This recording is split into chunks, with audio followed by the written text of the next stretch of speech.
sais que tu as besoin que Dieu te donne, c'est à travers sa parole. Voilà pourquoi ce matin, prie et lève ta voix. Dis à Dieu de te parler ce matin.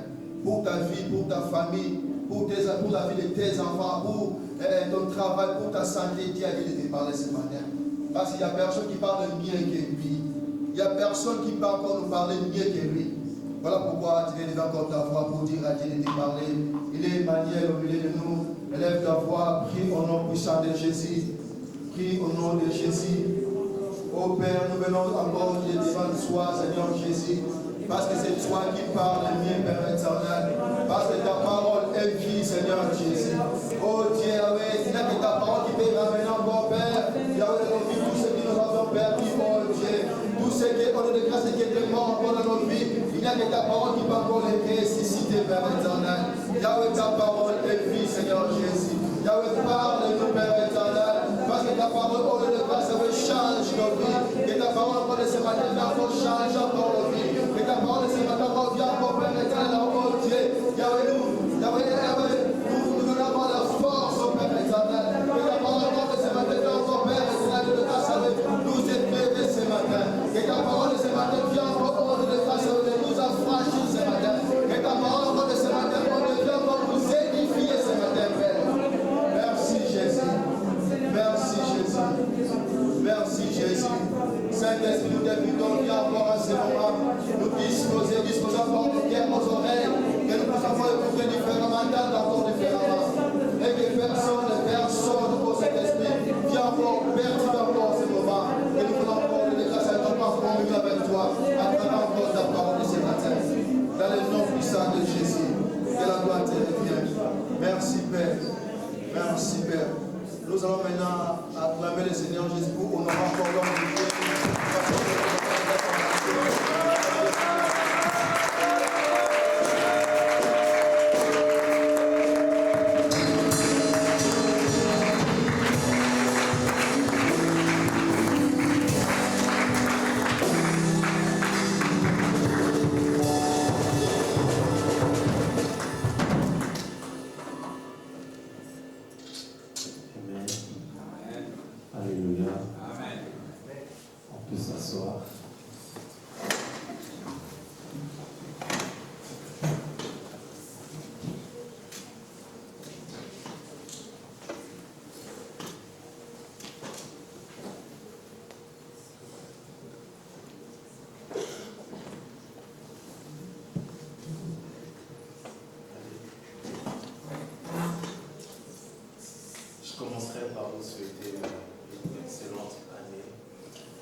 De voir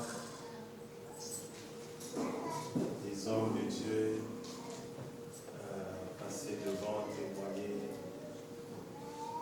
Contrairement à ce que beaucoup de gens pensent, nous avons aussi nos batailles, nous avons aussi nos combats, nous avons aussi des jours où nous voyons la main de Dieu. Aujourd'hui, j'aimerais témoigner la grandeur de Dieu. Pour quelle raison? Il y a tellement de choses, mais particulièrement pour une chose précise. J'ai échangé avec une personne dernièrement. La personne me disait, mais Dieu veille, tu es un sphinx. Je dis, pourquoi tu dis cela? Elle me dit, parce que ces dernières années n'ont pas été simples pour toi. Mais je t'ai vu tenir ferme jusqu'au bout. J'ai dit effectivement, c'était très dur. Et c'est vrai, j'étais, cette fin d'année, je regardais un peu en arrière. Et comme le frère Yannick années qu'il a témoigné, il y a beaucoup de choses que je commençais à perdre. Beaucoup, énormément. Et là, quand le diable s'acharne, contre toi, tu n'as qu'une seule chose, c'est de rester ferme et attaché à Jésus-Christ. Si je n'avais pas pour moi Dieu, on ne serait pas du tout là, en train de rire ensemble, en train de danser, en train de prêcher. Tu te lèves, tu prêches alors que ton âme est abattue. Tu te lèves, tu prêches alors que ton corps est malade. Tu te lèves, tu prêches alors qu'il y a la mort qui est autour de toi. Et ça, c'est pas simple. Et des fois quand je regarde, je me dis, tu as fait preuve de résilience. C'est-à-dire que je suis assez fier de moi. Parce que Dieu était des nôtres. Et j'ai béni Dieu pour sa main, pour sa faveur, pour sa grâce. Parce qu'il a commencé une très grande œuvre de restauration.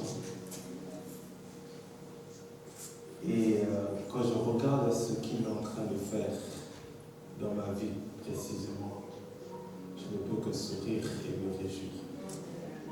Et quand je regarde au futur, c'est là que je comprends même la Bible, ce qu'elle dit. Quand elle dit que les souffrances des temps présents ne sont pas comparables à la gloire à venir. Il y a des choses que j'ai eues là, que je ne pouvais pas avoir avant. Quelqu'un me suit. Et c'est là que je dis que l'Éternel est bon, il est merveilleux. Alors le diable m'a vraiment raté, il m'aura pu. Ah oui. Alléluia. Et le Seigneur ne cesse d'être bon pour nous. Et qu'il soit glorifié. Ce matin, je ne vais pas beaucoup prêcher. Je vais prêcher peut-être pendant 30-35 minutes. Après, nous allons rentrer dans un temps fort de prière. Si tu n'as pas l'habitude de prier, je vais te donner envie de prier. Amen. Donc, je ne vais pas aller vaguement, de manière synthétique. Et après, nous allons prier. Nous sommes dans notre gros thème des conquérants et des victorieux réveillés. Et la victoire, tu n'obtiendras que si tu es acharné dans la prière. Quelqu'un me suit? Si tu ne pries pas, il y a des choses qui te sera impossible d'accéder à cela. Donc je parlerai très rapidement autour du thème que nous avons ce matin. Et après, nous allons prendre 25 à 30 minutes. Je vais diriger la prière. Amen. Est-ce qu'on peut afficher ce qu'il a écrit sur le lecteur du jour? Ça se souvient. Est-ce qu'on a le micro? Ok.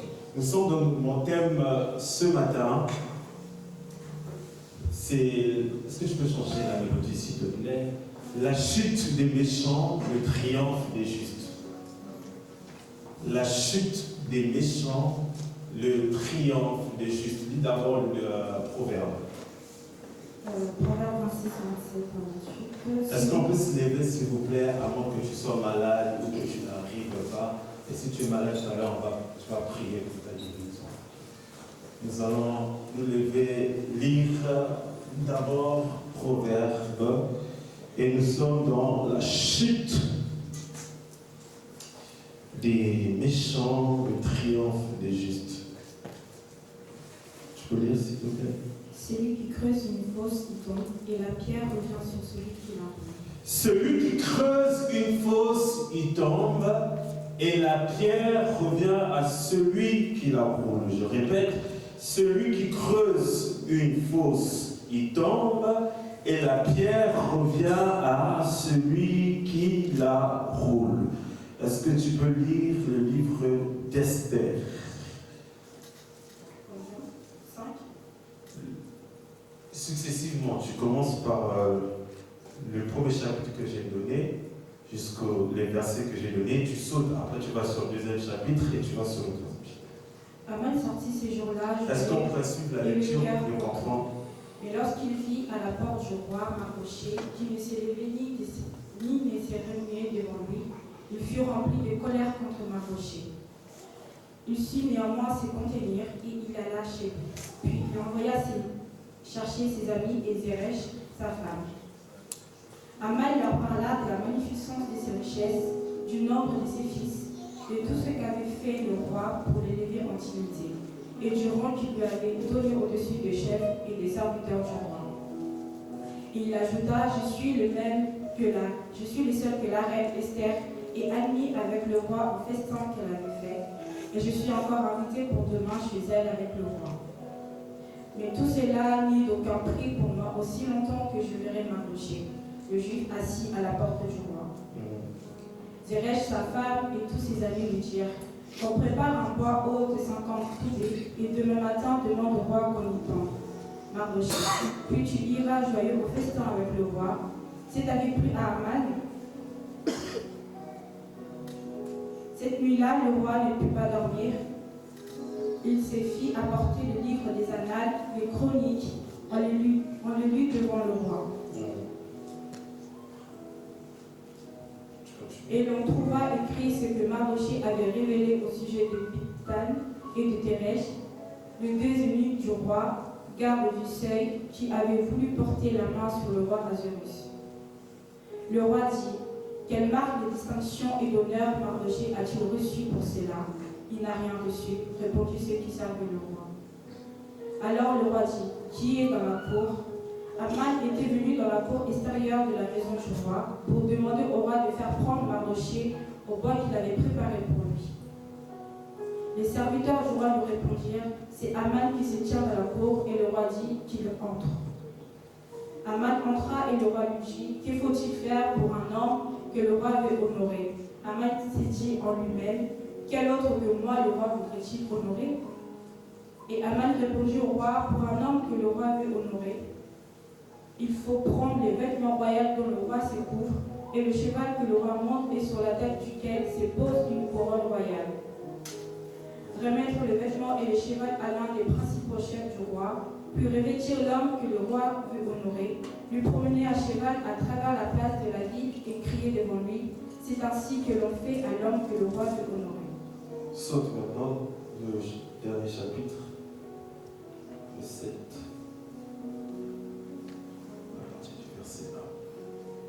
Le roi et Aman allèrent au festin chez la reine Esther. Ces seconds jours, le roi dit encore à Esther, pendant qu'on buvait le vin, quelle est ta demande, reine Esther? Elle te sera accordée. Que désires-tu? Quand ce serait la moitié du royaume, tu l'obtiendras. La reine Esther répondit, si j'ai trouvé grâce à tes yeux, ô roi, et si le roi le trouve bon, accorde-moi la vie, voilà ma demande, et sauve mon peuple, voilà mon désir. Car nous sommes vendus, moi et mon peuple, pour être détruits, égorgés, anéantis. Encore si nous étions vendus pour devenir esclaves et servantes, je m'étairais. Mais l'ennemi ne saurait compenser les dommages faits au roi. Le roi Ahasuérus prit la parole et dit à la reine Esther, qui est-il et où est-il celui qui se propose d'agir ainsi? Esther répondit, l'oppresseur, l'ennemi, c'est Aman, ces méchants-là. Aman fut saisi de terreur en présence du roi et de la reine. Et le roi, dans sa colère, s'éleva et quitta le festin pour aller dans le jardin du palais. Aman resta pour demander grâce de la vie à la reine Esther, car il voyait bien que sa perte était arrêtée dans l'esprit du roi. Lorsque le roi revint du jardin du palais dans la salle du festin, il vit Aman qui s'était précipité vers le lit sur lequel était Esther.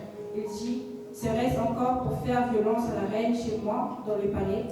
Dès que cette parole fut sortie de la bouche du roi, on voilà le visage d'Aman. Et Arbona, l'un des eunuques, dit en présence du roi, voici le bois préparé par Aman.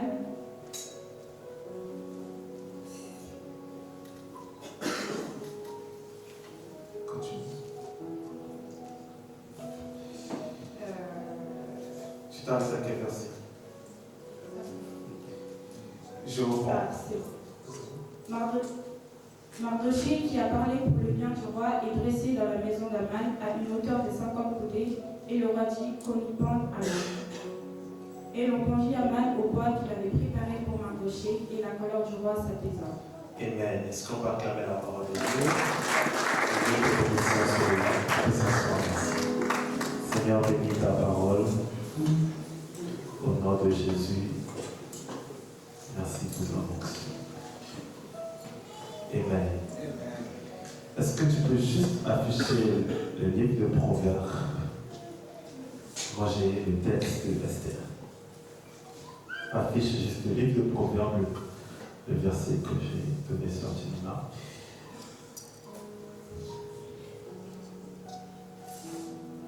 Amen. Je nous ai dit d'emblée que je ne parlerai pas beaucoup, je serai plus en train de déclarer et nous allons prier. Nous sommes dans un thème de conquérants et des victorieux. Mais ces victorieux-là ont une spécificité, c'est qu'ils sont révélés. C'est-à-dire que la victoire qui est destinée pour toi cette année, c'est quand tu manifesteras la révélation divine. Et la parole de Dieu déclare que sa révélation est claire. Donc, si tu n'as pas la révélation de la parole, tu n'es pas éclairé. Et lorsque tu n'es pas éclairé, tu es dans les ténèbres. Tu ne sais pas concrètement ce que tu dois faire. Tu ne sais pas concrètement le chemin que tu dois prendre. Tu ne sais pas concrètement la manière de faire les choses. Et je préparais ce message, le Seigneur m'a donné ce thème, la chute des méchants et le triomphe des justes. Parce que il y a des triomphes qui sont le résultat de la chute d'un méchant. Il y a des victoires qui sont le résultat de la défaite de quelqu'un. Il y a des résurrections qui sont des victoires de la mort de quelque chose. Et le Seigneur m'a dit de nous dire d'insister sur ce point-là en ce premier dimanche de l'année, afin que cette parole que je vais libérer soit dans ton esprit, et à chaque fois que tu vas avancer tout au long de cette année, que tu puisses te souvenir de cette parole. Amen. La chute des méchants, le triomphe des justes. Les expériences de la vie m'ont enseigné quelque chose. Et aujourd'hui, je m'accorde avec le sage Salomon pour dire que vaut mieux la fin de toute chose que son commencement. Salomon ne parle pas du début. Salomon ne parle pas du déroulement. Salomon est en train de parler de la fin de toute chose. C'est-à-dire qu'un homme doit être prophétique et se concentrer sur la fin avant de pouvoir entrer dans quelque chose, avant de pouvoir cheminer dans quelque chose, avant de pouvoir même arriver à la fin. Mais l'onction prophétique sur cette personne doit l'emmener à regarder d'abord à la fin. Parce qu'à la fin, Dieu a toujours raison. Quelqu'un me suit? À la fin, Dieu sait toujours comment il doit faire les choses. Au début, Dieu peut paraître faible. Au début, Dieu peut paraître laxiste. Au début, Dieu peut paraître silencieux. Au début, Dieu peut paraître loin. Au début, Dieu peut paraître pas présent. Mais le plus important, c'est que nous puissions nous concentrer que sur la fin. Et il y a un homme dans la Bible, il a compris cela, il s'appelle Job. Job déclare ceci, que mon Rédempteur, il fera quoi? il se lèvera le dernier. Pendant qu'il est en train de parler, il ne dit pas que mon Rédempteur se lève. S'il disait que mon Rédempteur se lève, il s'agit du temps présent. Non, pendant qu'il déclarait cette parole, l'Éternel ne s'était pas encore levé que pour lui. Mais il était tellement prophétique qu'il connaissait la dimension de Dieu qui s'élève le dernier. Donc même dans les batailles les plus profondes de sa vie, il n'a pas dit que pendant que ces batailles se déroulent présentement, mon Rédempteur est en train de s'élever. Non, il a dit des choses prophétiquement. Il dit mon Rédempteur s'élèvera le dernier. Alléluia. Pour quelle raison?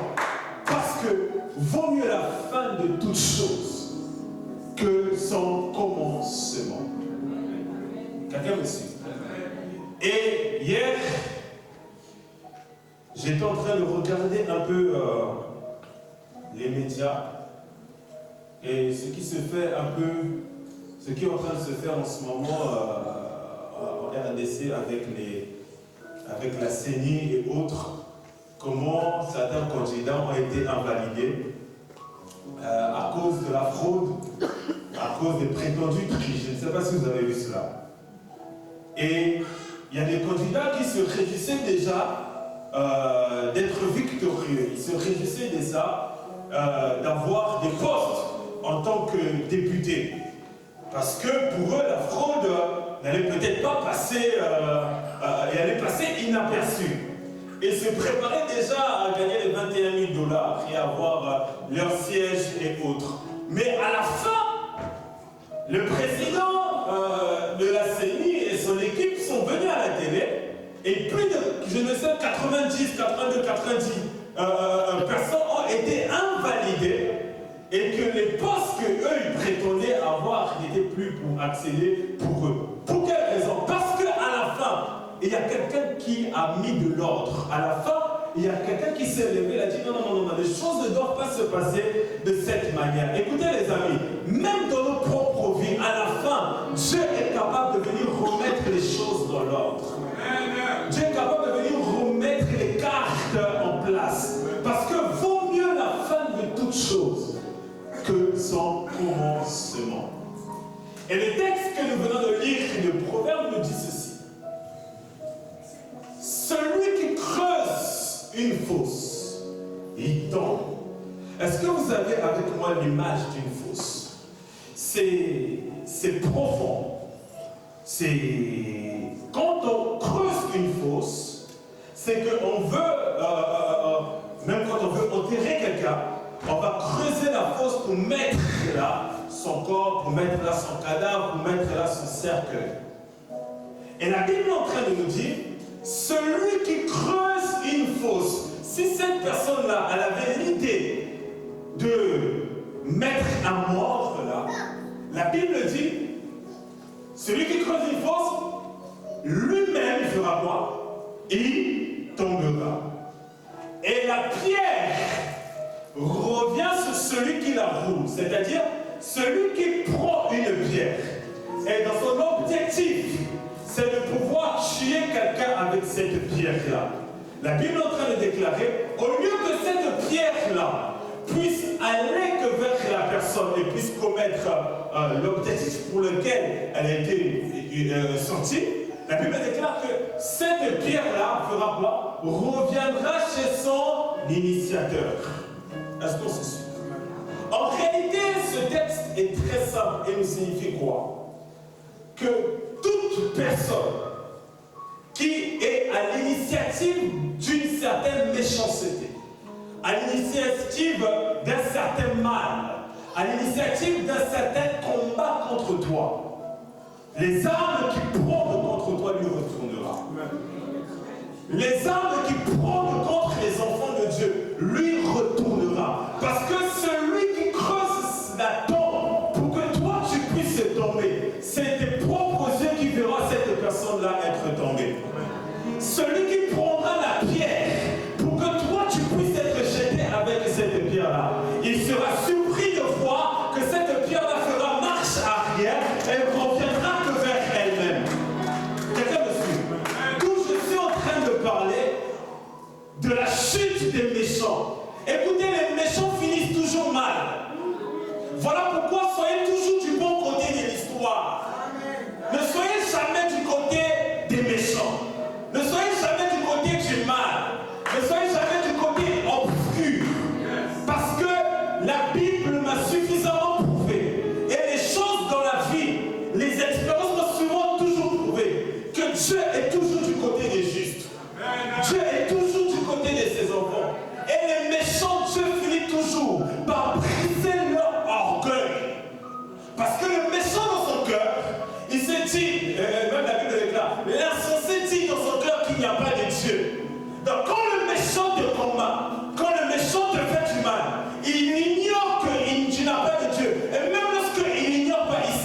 un Dieu, mais dans son cœur, il prétend être plus grand et plus puissant que notre Dieu.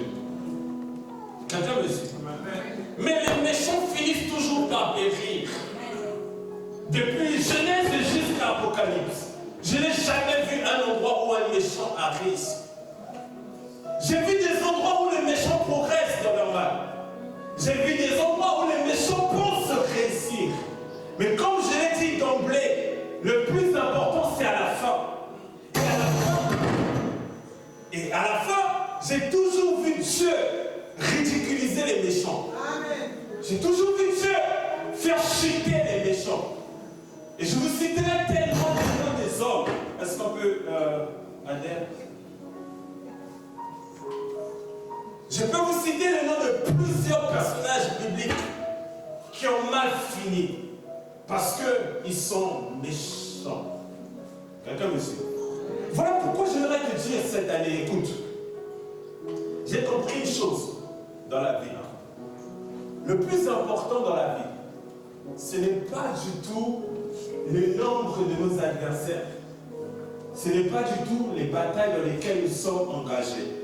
Le plus important, et c'est ce que j'aime, et Joseph a compris cela. Joseph, quand il arrive en Égypte, il a compris une chose et il a déclaré à ses frères, vous avez fait des choses pour me faire du mal. C'est ce qu'il dit. Mais il dit que l'Éternel a transformé en mon bien. Et quelque part, lorsque vous lisez le texte, il va dire que Dieu était avec moi. Donc le plus important, ce n'est pas toi qui me haïs. Le plus important, ce n'est pas toi qui me combats. Le plus important, ce n'est pas le nombre des méchants qui se soulèvent contre moi. Le plus important, c'est que l'Éternel est avec moi. Quelqu'un me suit? L'Éternel est avec moi. Joseph a compris que si je puis tenir ferme à la citerne, si je puis tenir ferme face à la femme de Potiphar, si je puis tenir ferme face à la prison, c'est parce que l'Éternel était avec moi. Les ennemis étaient là, certes. Les méchants étaient là, certes. Leur stratégie avait pris de la place, certes. Mais ça, ce n'est pas le plus important. Le plus important, c'est que l'Éternel est avec moi. Et Joseph était du bon côté de l'histoire. Parce que Dieu était avec lui. J'aimerais vous dire ceci. Les méchants finissent toujours mal. Et il y a une saison où Dieu vient briser l'orgueil des méchants. Dieu vient ridiculiser les méchants. Dieu vient faire taire la bouche des méchants. Qui sont les méchants? Les méchants, ce sont les ennemis de la croix. Les méchants, ce sont les ennemis de l'onction. Les méchants, ce sont les ennemis des enfants de Dieu. Les méchants, c'est ceux qui marchent en inimitié avec les projets de Dieu dans ta vie. Quiconque s'élève contre Dieu en toi, cette personne est méchante. Cette personne est considérée comme un méchant. Quelqu'un me suit? Et je suis venu vous dire ceci, que la chute des méchants, je suis en train d'introduire la chute des méchants, parce qu'il y a une chute. Et avant qu'on parle de la chute, ça veut dire qu'il y a une position debout. La position debout, c'est la position de la domination. La position debout, c'est la position du règne. Et il y a un temps où le méchant domine. Il y a un temps où le méchant règne. Mais il y a un temps où le méchant s'écroule. Il y a un temps où Dieu en finit avec le méchant. Parce que le sort des méchants a déjà été arrêté par Dieu dans nos vies. Yes. Voilà pourquoi ne t'inquiète pas, frères et sœurs. J'aimerais te rassurer une chose. Tout méchant de ta vie, son sort est déjà scellé. Si ce sort ne n'arrive pas pendant ses jours sur la terre, son sort est scellé lorsque nous serons dans l'au-delà. Tout méchant de ta vie, son sort est déjà scellé. Voilà pourquoi dans la vie, à un moment, vous savez une chose, j'ai vu dans les Écritures, qu'à un moment, celui qui pourchassait, c'est la même personne qui a commencé à pourchasser. Pourquoi? Parce que Dieu est capable de transformer le mal en bien. Là où tu étais faible pendant un temps,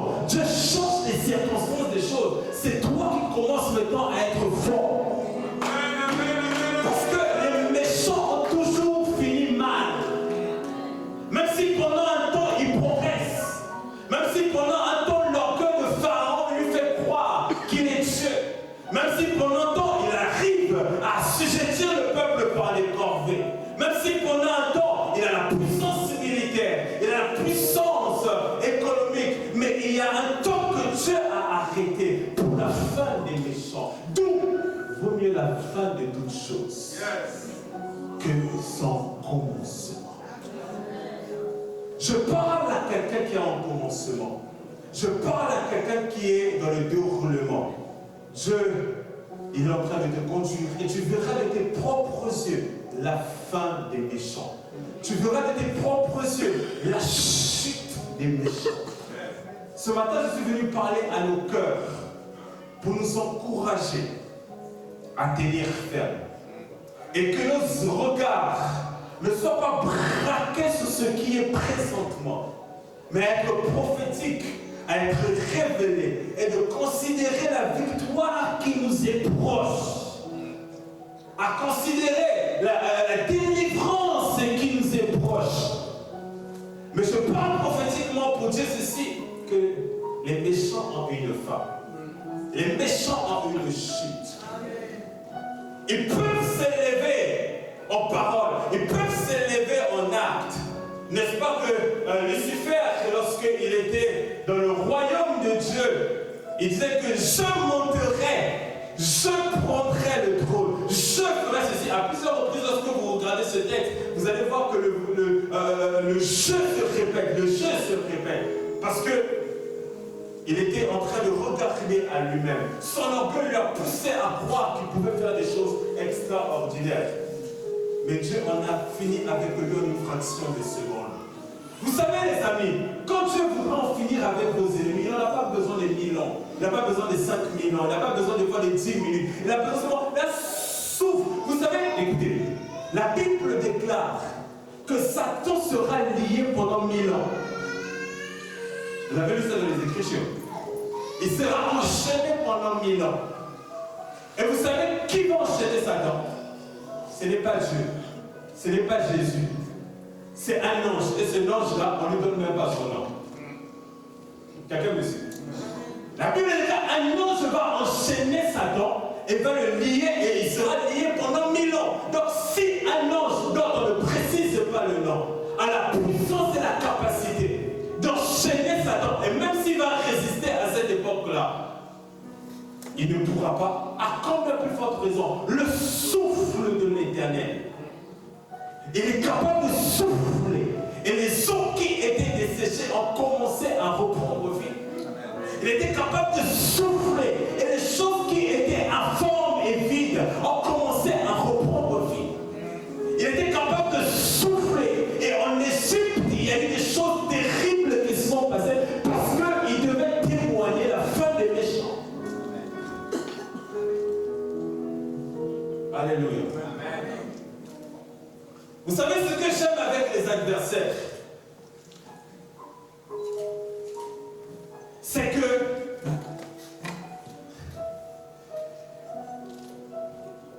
il y a des gens, je vais vous expliquer un truc. Vous savez, dans la vie, il y a des catégories de personnes.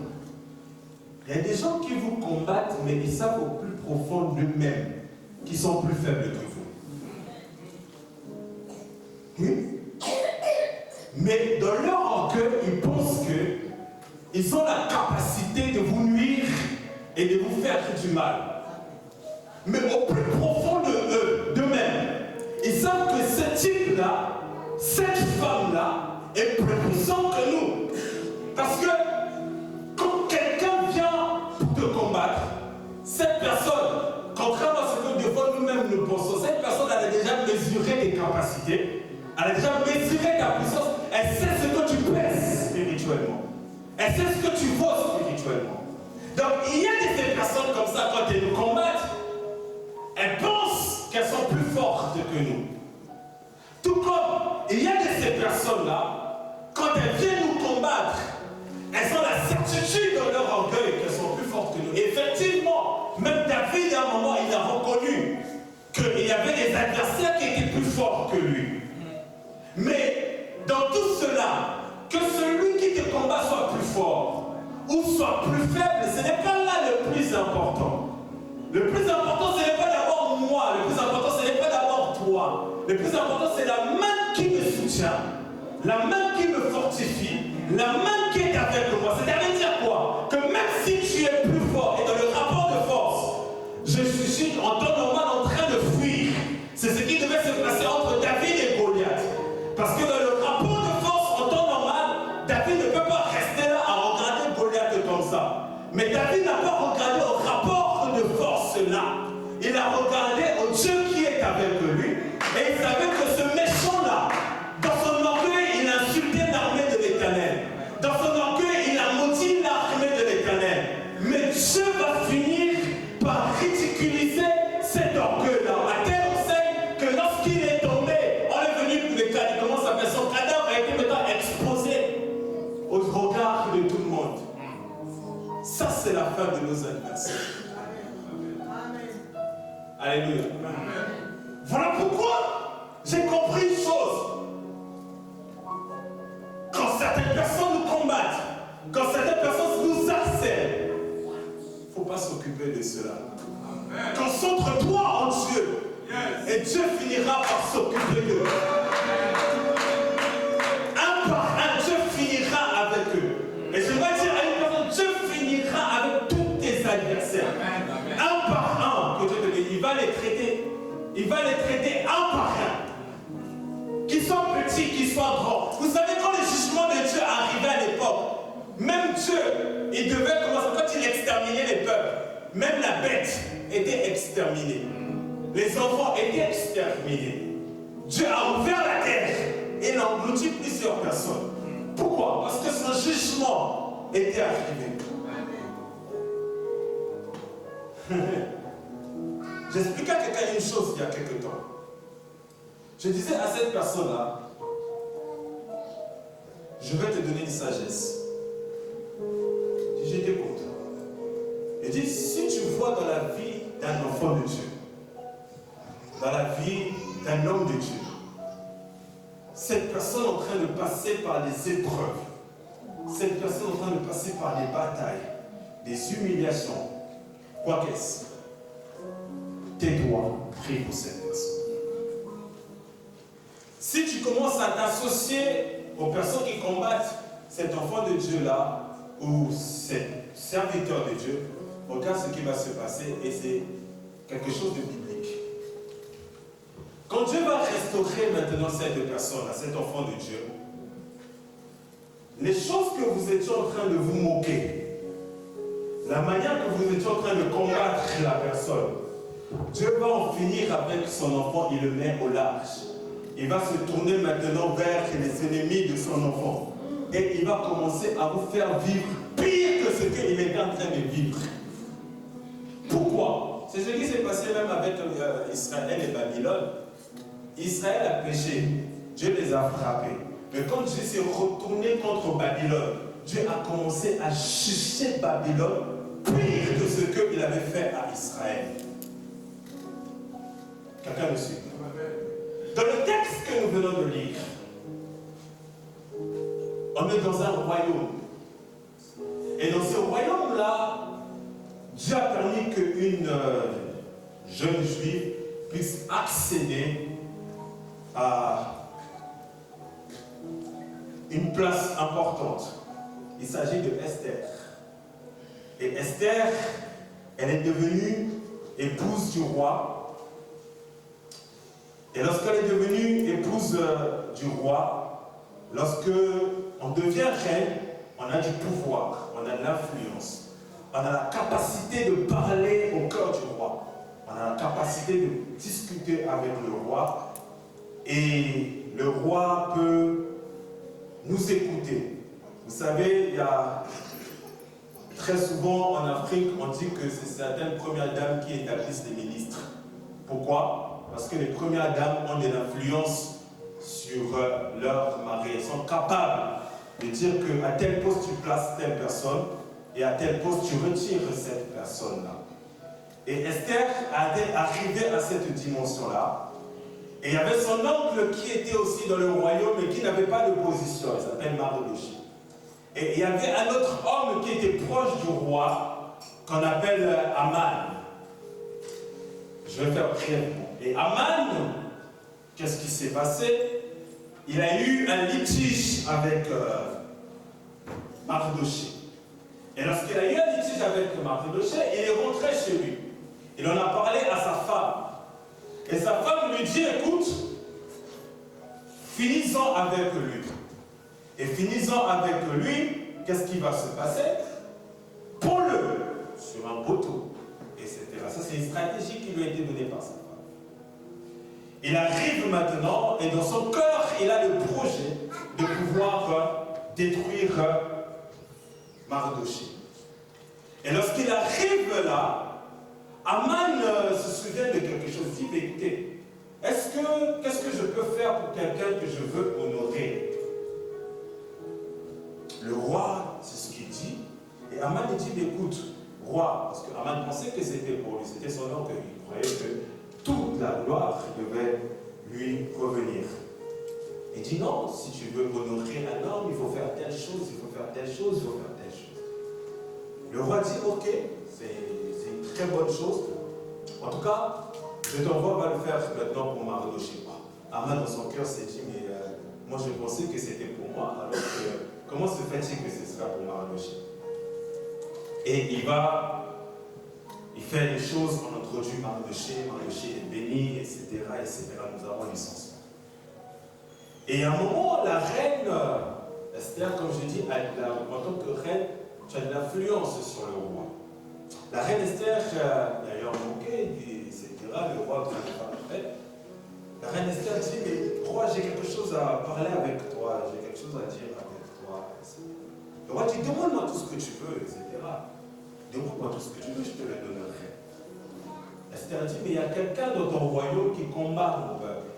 Il y a quelqu'un dans ton royaume qui fait du mal à mon peuple, qui a des projets machiavéliques contre mon peuple. Oh. Le roi lui dit, mais qui? Esther lui dit, Aman. Ah bon? Ok. On va maintenant chercher Aman, on va le faire approcher. Alors qu'Aman avait préparé déjà le projet pour en finir avec Mardochée. Quelqu'un me suit? Donc c'est comme s'il y avait un endroit où Mardochée en temps normal devait finir là. Parce que ça, c'est le projet que Aman a conçu. Le projet du méchant. Mais comme je dis, Dieu peut permettre à ce qu'un méchant puisse concevoir le projet. Il peut permettre à ce que le méchant puisse même commencer le projet. Il peut permettre même que le méchant puisse, entre guillemets, réussir le projet. Mais je répète, vaut mieux la fin de toute chose que son commencement. Parce que même quand le méchant pense avoir fini le projet, c'est là qu'en réalité, en Dieu, ce n'est pas encore commencé. Quelqu'un me suit?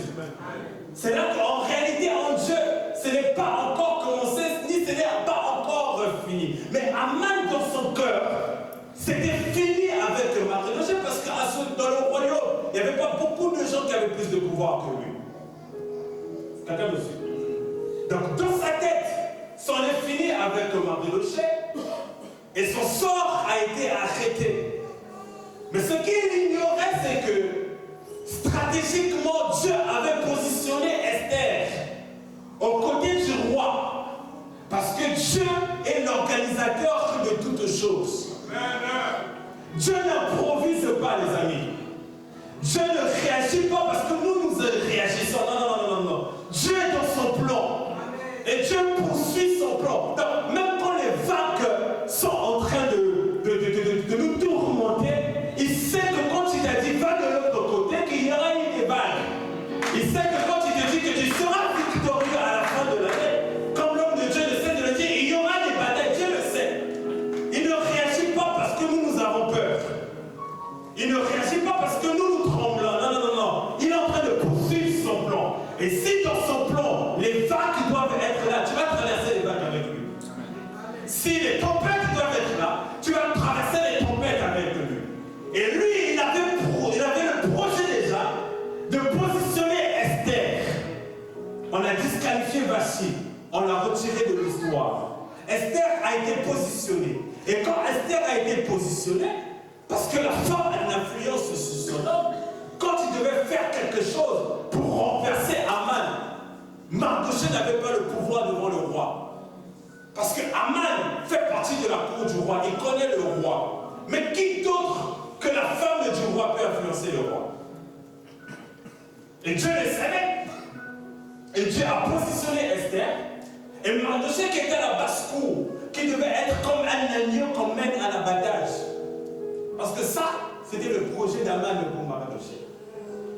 Mais Dieu a changé les choses. La Bible déclare, lorsqu'on donna ordre de pouvoir chercher Aman, la Bible dit que lui-même, il a été pendu au lieu, à la place, à l'endroit où Mardochée devait être pendu. Ça confirme le texte de Proverbe que nous avons lu qui dit quoi? Que celui qui creuse une fosse, lui-même y tombera. Celui qui prend une pierre, la pierre reviendra que sur elle-même. Pourquoi? Parce que Dieu fait toujours chuter les méchants et fait toujours triompher les justes. Et Mardochée, en tant que juste, Dieu l'a fait triompher d'un complot de la méchanceté de l'homme. N'est-ce pas que vous avez vu dans les Écritures, la Bible déclare que même l'on vous présentera devant les tribunaux. Ne vous inquiétez pas de ce que vous allez dire. Parce que lorsqu'on va présenter devant les tribunaux, il y aura des complots là. Mais moi, l'Éternel, je mettrai dans vos bouches les paroles qu'il faut de ce que vous allez dire. Ça veut dire même au milieu de complots, moi, l'Éternel, je suis là. Je te ferai triompher. Même au milieu des méchants, moi, l'Éternel, je suis là. Je te ferai triompher. D'où la chute des méchants et le triomphe des justes. Parce que les justes finissent toujours par triompher. À commencer que par Joseph qui a triomphé de toute la méchanceté de ses frères. En passant que par Moïse qui a triomphé de la méchanceté de l'Égypte. En continuant par David qui a triomphé des méchants que Goliath. Et en parlant de notre Seigneur Jésus-Christ, de notre Maître, notre Rabbi, qui a triomphé de tous les complots qui s'éliquaient contre lui. On l'a cherché à la voir dans ses paroles. Il a triomphé de cela. On l'a cherché à la voir, on l'a accusé de tout. Il a triomphé de cela. On a voulu l'arrêter. Il y a un moment, on disait même, les Écritures disent, on n'a pas pu l'arrêter parce que ce n'était pas encore son heure. Mardochée, ce n'était pas son heure de mourir. Encore moins de mourir pendu, projet des hommes. Ce n'était pas son heure. Ce n'était pas la manière à laquelle il devait mourir. Écoutez-moi les amis, en tant que juste, nous triompherons toujours. Amen. Aussi longtemps que notre foi demeure enracinée en Christ, aussi longtemps que notre marche demeure avec le Seigneur, nous triompherons toujours. Amen. Il y a des choses que nous n'avons pas forcément besoin de savoir, mais que Dieu qui est dans le secret, qui voit toutes choses. Il sait ce qui est fait contre nous. Il sait ce qui est dit contre nous. Il sait les projets qui sont formulés contre nous. Mais il te dit ne te crains pas. Il te dit n'aie pas peur. Tu triompheras. Alléluia. La chute des méchants. Et Aman, en tant qu'homme méchant, dans son orgueil, il avait déjà tout préparé.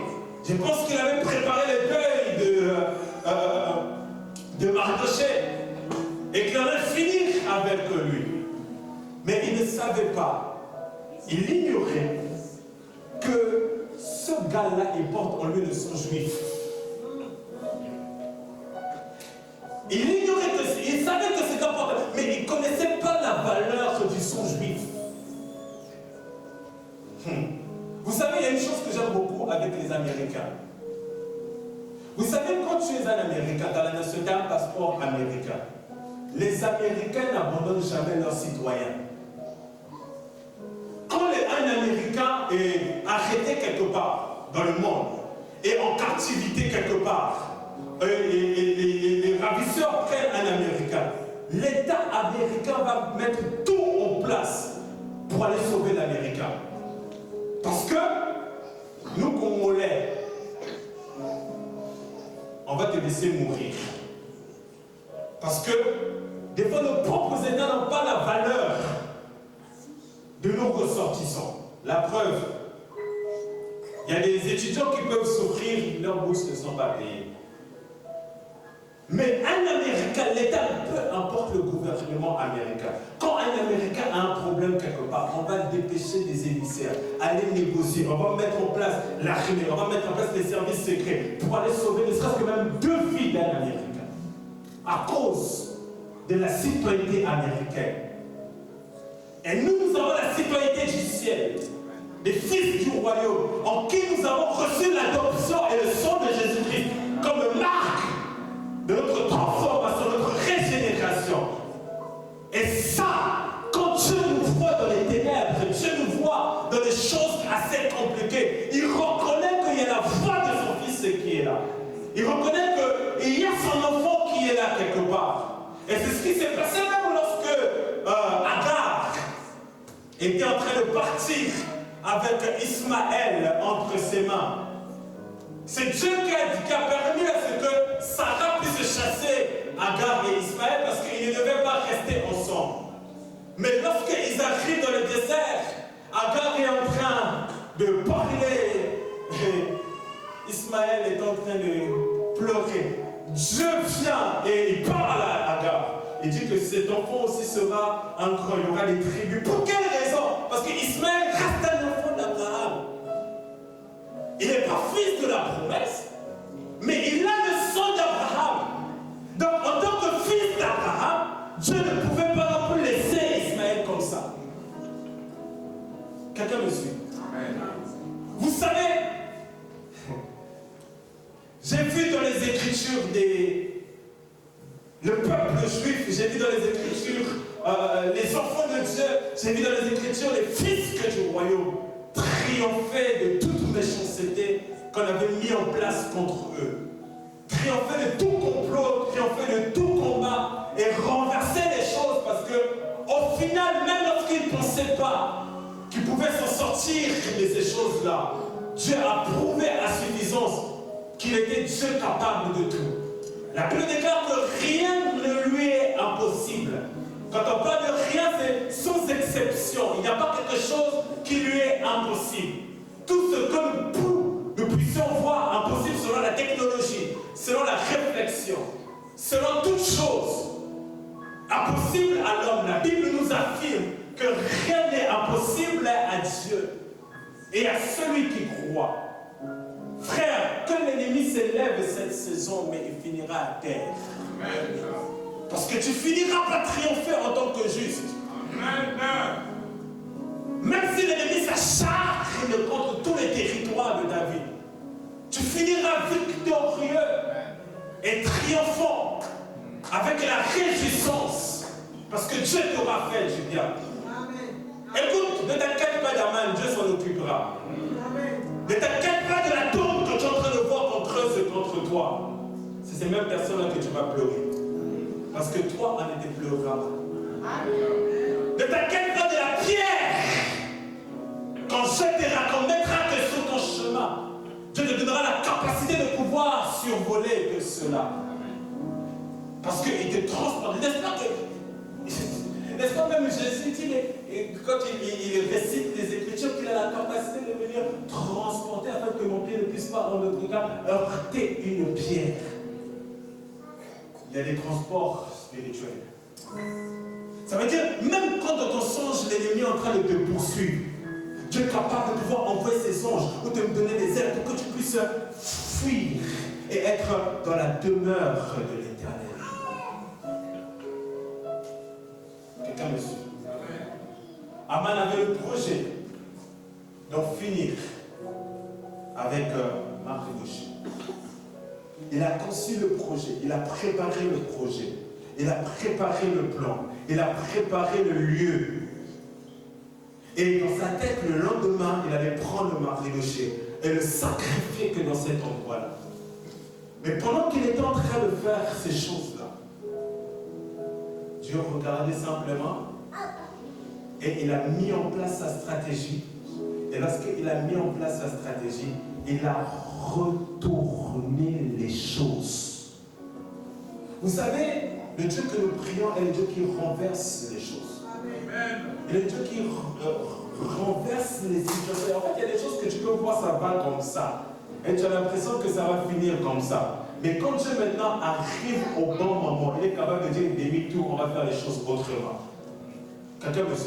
Donc même si la mort est en train de venir, Dieu est capable de venir dire stop. Et la mort pouvoir retourner là où elle vient et de toi, faire de toi, avec toi, des exploits encore extraordinaires. Les justes finissent toujours par triompher. Les justes finissent toujours par être mis au large. Les justes finissent toujours par vivre et expérimenter la délivrance.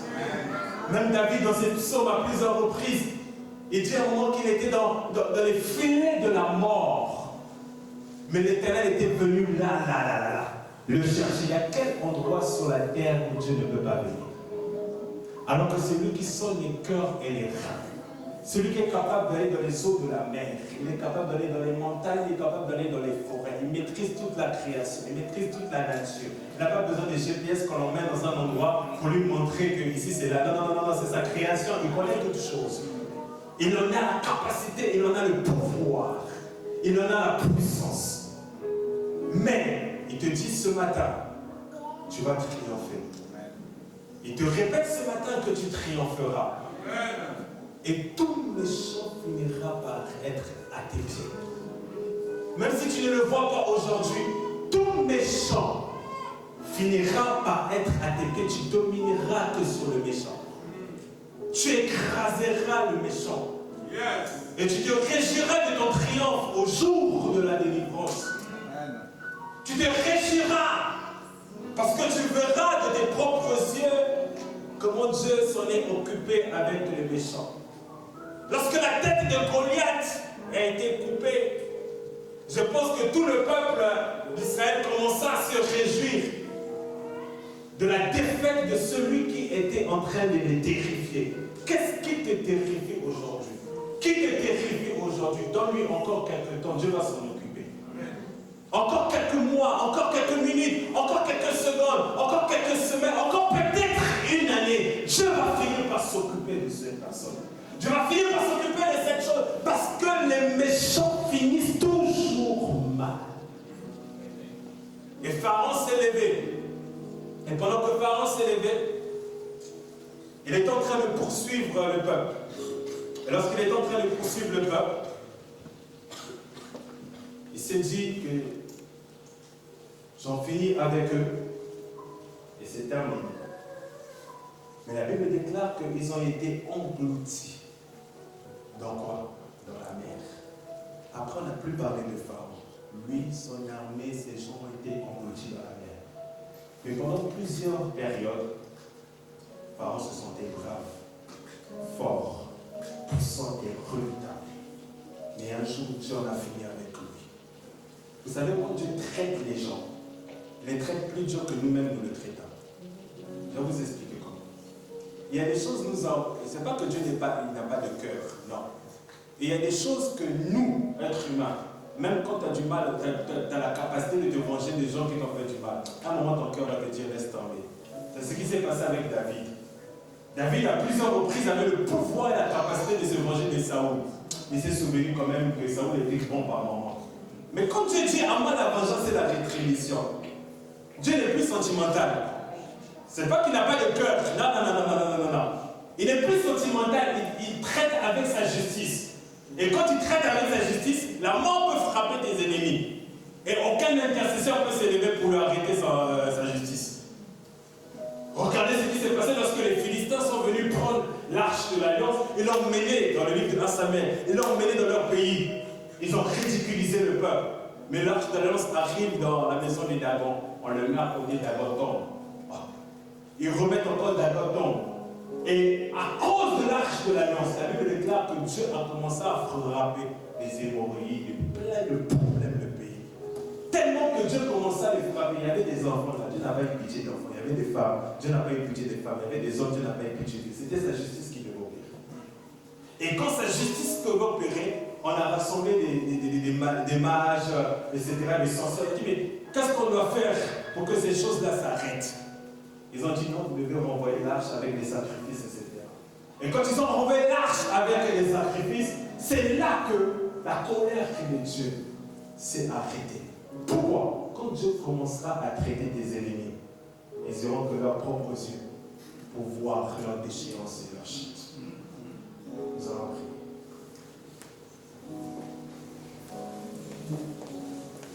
On va pas sortir avec quelqu'un. Les précases en place. Mani que se pré canana baba. L'icasi de canana baba. Bénis le Seigneur pour sa parole, que le Saint-Esprit le remplisse en ces instants. Que son onction se remplisse en ces instants, que l'esprit de guerrier puisse te remplir en ces instants, l'esprit de conquérant puisse prendre possession de toi en ces instants. Lève la voix, prie au nom du Seigneur Jésus-Christ. Pali kazu pele kada kada baba. Like sota kanaba. Nous allons sérieusement prier. Kede kazu pele kada kada badozekeli. Ma ayi kazu pali kezete kadaba. Pali kazu pele kadize kadaba de boshata. La ayi kazu tu kadaba. Merci Père. Merci pour ta parole. Merci pour ta présence. Merci pour ton onction.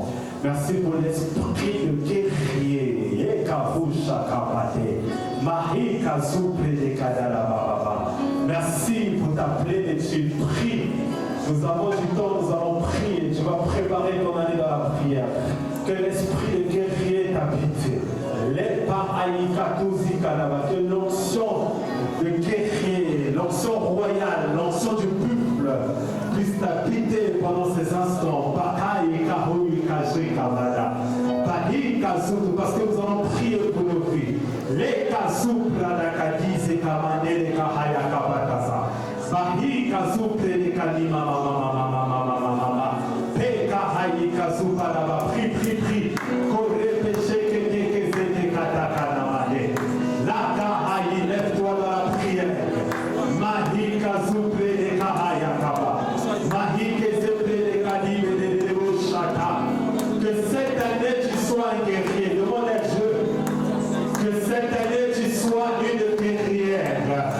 Que cette année tu sois fort. Que cette année tu sois forte.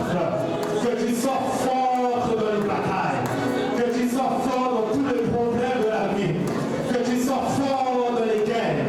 Tu sois fort dans les jeûnes. Tu sois fort dans la prière. Tu sois fort quand tout ira mal. Tu sois fort. Que cette année tu ne sois pas faible. Refuse la faiblesse. Manika souple de Kani Akabadele Shaka. Élève la voix, prie. Mandele Shaka. Que l'esprit de force t'habite. L'esprit qui a habité en Gédéon, qui a fait de Gédéon un guerrier. L'esprit qui a habité en David. L'esprit qui a habité en Samson. L'esprit qui a habité au juge d'Israël. L'esprit qui a habité au roi qui pouvait mener des guerres. Que tu sois un conquérant dans ta maison. Que tu sois un conquérant en toutes choses.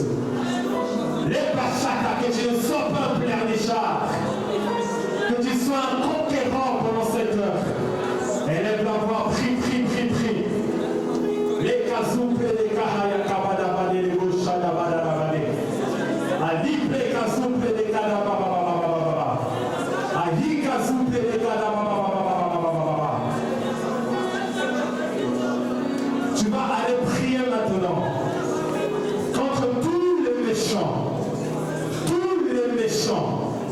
qui se positionnent contre toi, qui puissent tomber au nom de Jésus, qui puissent s'écrouler au nom de Jésus.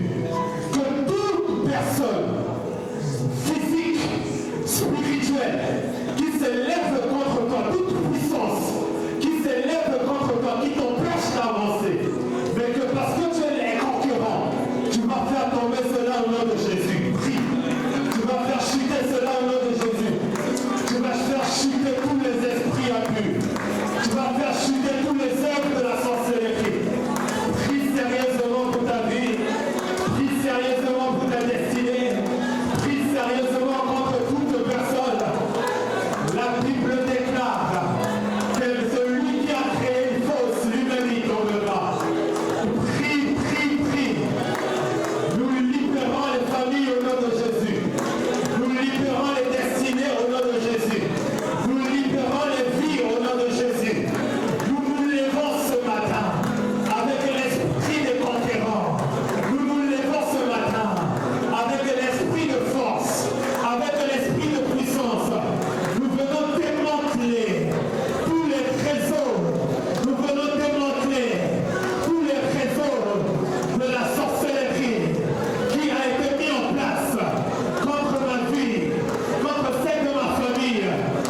il est né, on a vu l'étoile.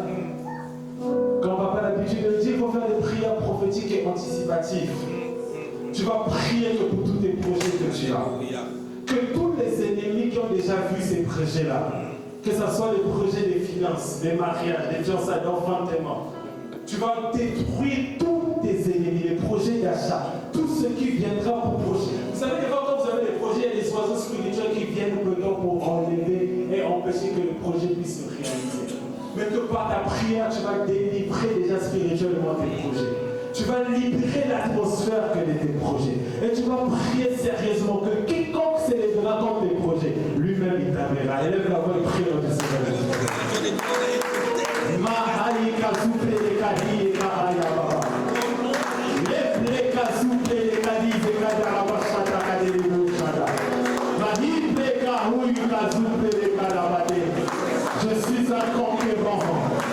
Les haïka souta karaba. Que mes ennemis le sachent, je suis un conquérant. Les kasouta karaba. Que mes ennemis l'entendent. La voix d'un conquérant qui est en train de rugir. Les kasataka. Cette année ne sera pas les années précédentes. Cette année ne ressemblera pas aux années précédentes. Cette année, les choses seront différentes. Cette année, les choses seront différentes. Et Bachakakadama. J'annonce à mes adversaires que le Seigneur est avec moi.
va bouger. Tu vas proclamer la vie dans ton foyer, la vie dans ta vie, la vie dans ton ménage, dans tes enfants. Et que tout au long de l'année, que la mort s'éloigne. Que tu puisses dominer et victorieux sur la mort. Et que tu ne meurs pas de la mort des hommes. Mais au temps convenable, tu partiras, mais ce n'est pas encore ton heure. Que tu puisses vivre une année réellement de victorieux. Où tu seras victorieux sur la mort. Où tu seras victorieux sur les ténèbres.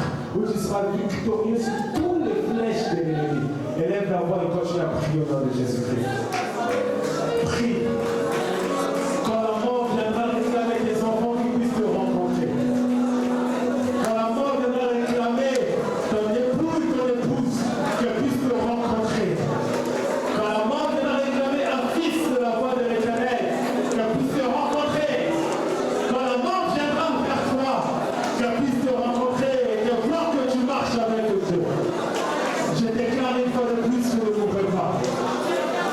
Je déclare une fois de plus que je ne mourrai pas de la mort des hommes. Alors quiconque a creusé une tombe, elle-même tombera.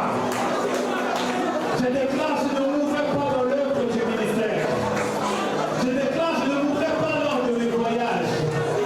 Je déclare que je ne mourrai pas dans mon travail.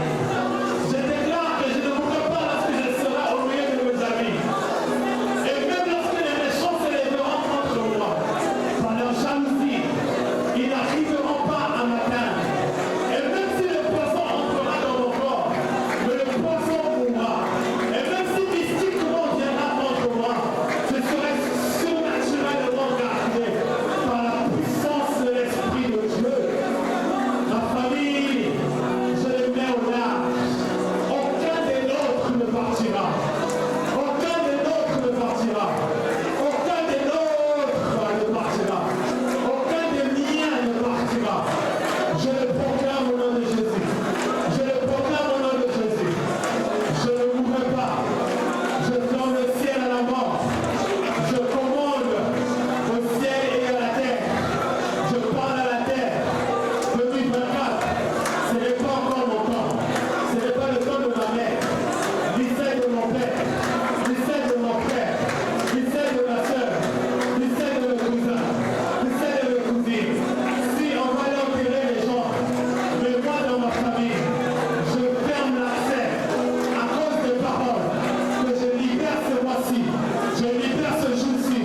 Et ces paroles, lorsque les projets seront tombés contre nous, les paroles vont parler. La terre va entendre ces paroles. Que ce n'est pas le temps de ces personnes-là. Ce n'est pas l'heure de ces personnes-là. Parce que le Seigneur vient à notre délivrance, à notre secours.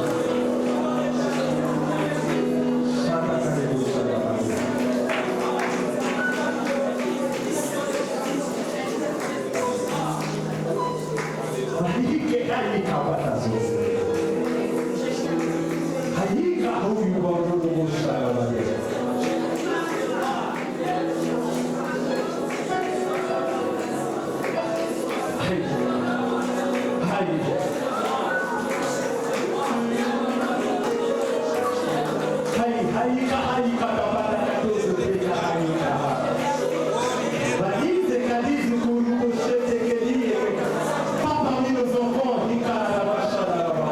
pas parmi nos épouses, pas parmi nos époux.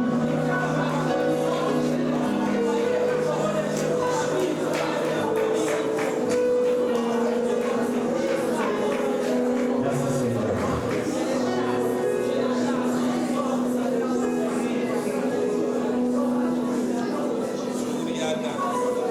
Je lèverai ma voix pour chanter, car Dieu est saint, saint,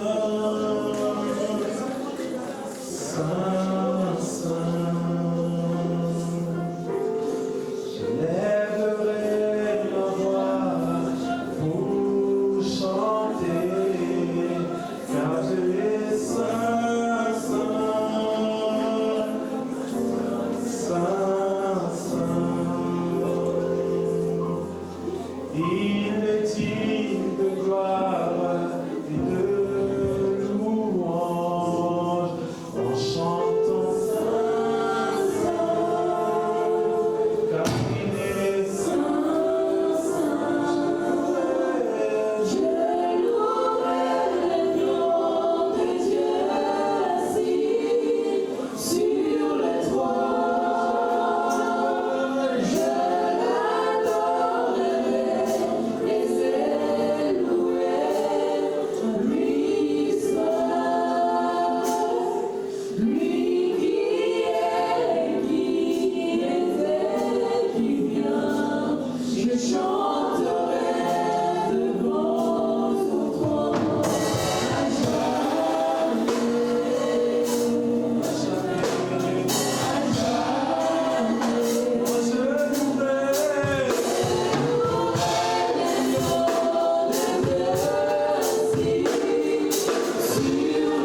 Le Dieu de toute possibilité face à tes impossibilités.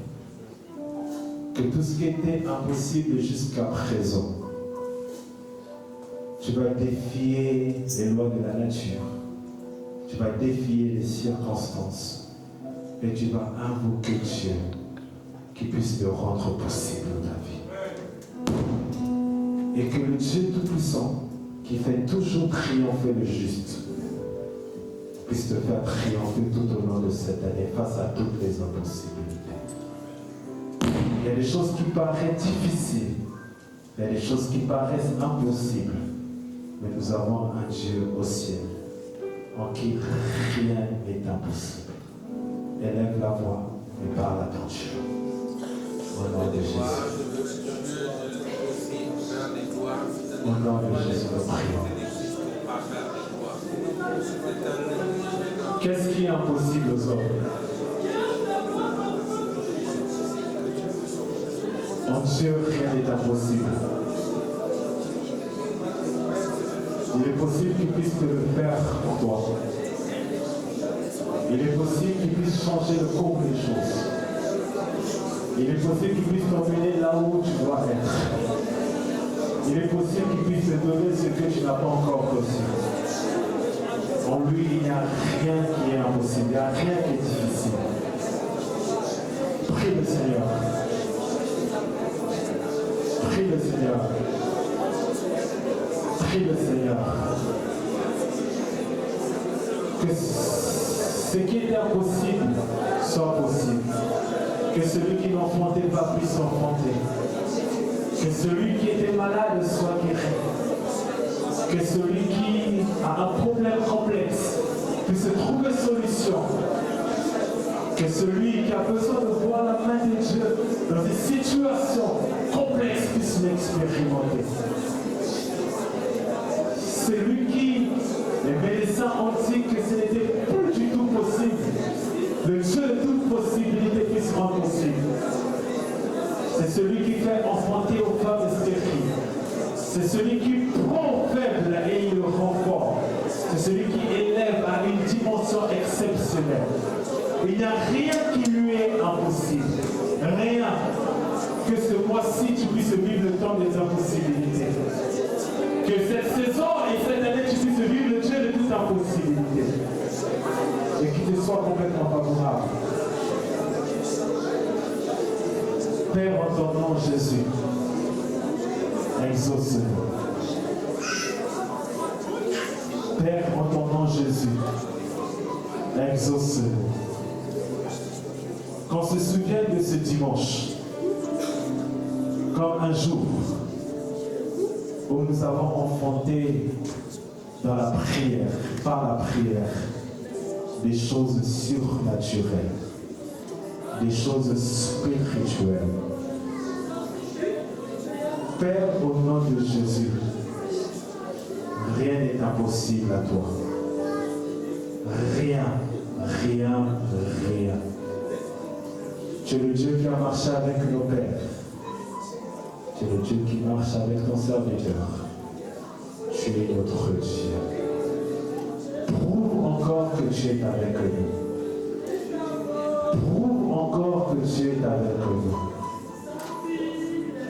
Que les choses impossibles deviennent possibles. Je déclare que les choses dites impossibles. Je vois cet homme, je vois cette femme se réjouir parce que tu vas le faire triompher. Les choses qui étaient impossibles dans sa vie, Père, je mets en place l'activité spirituelle angélique